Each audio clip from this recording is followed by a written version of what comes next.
They are thought to have inspired the legend of the sea serpent. They're rarely seen, and they can grow to 15 metres. That's 56 feet long. But now another oarfish has washed up on the shores of California for the second time in a week. Let's speak to our science correspondent, Rebecca Morell.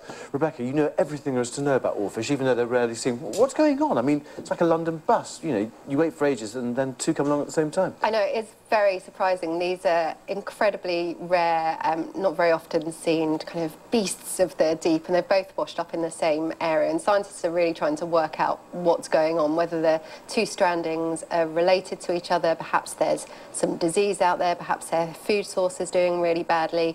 There's also this sort of weird rumour circulating about whether the strandings are linked to earthquakes. There's an ancient Japanese myth which kind of links sightings of oarfish to earthquakes, but scientists say there's not really much evidence to show that. You know, perhaps changes in tectonic plates could change the pressure and temperature out there in the deep oceans, right. But there's not much evidence linking the two events together. But they are rare, aren't they? I mean, normally they're swimming at huge depths, away from fishing vessels and everything else. Yeah, I mean, they're found all over the world, but they're very rarely seen, and they occupy this place in the ocean known as the pelagic zone, and this is about 200 metres to 1,000 metres in depth, so it's really the twilight zone where you've got a bit of light reaching the ocean, but not too much.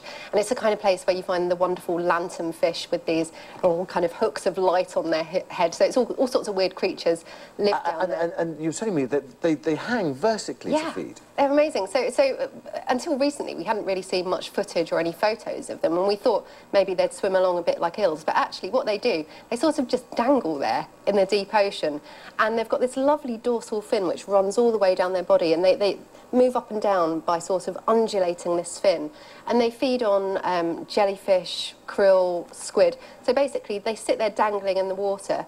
They wait for a passing squid, say, to swim above them, and they'll just move up a bit and gulp it down. So, I mean, they look very fearsome, but actually they're quite gentle beasts of the deep. You know, you wouldn't want one nibbling your toes, really, but there's not much to worry about from them.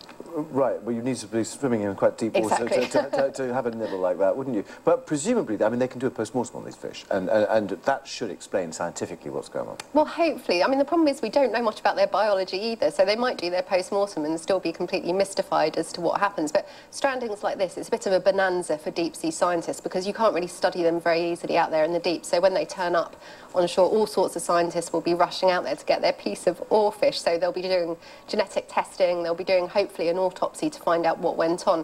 But, you know, it is a mystery, and perhaps there is something wrong with the oarfish out there. Perhaps their food source is scarce. We just don't know at the moment. OK, all right. Well, look, with all that information about oarfish, thank you. It's fascinating.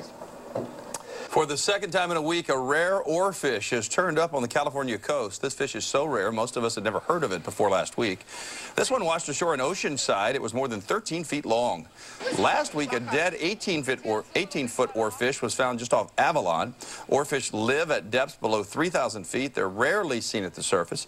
Japanese legend has it that they beached themselves to warn of impending earthquakes. Dozens did just that on the coast of Japan before the massive quake and tsunami in 2011.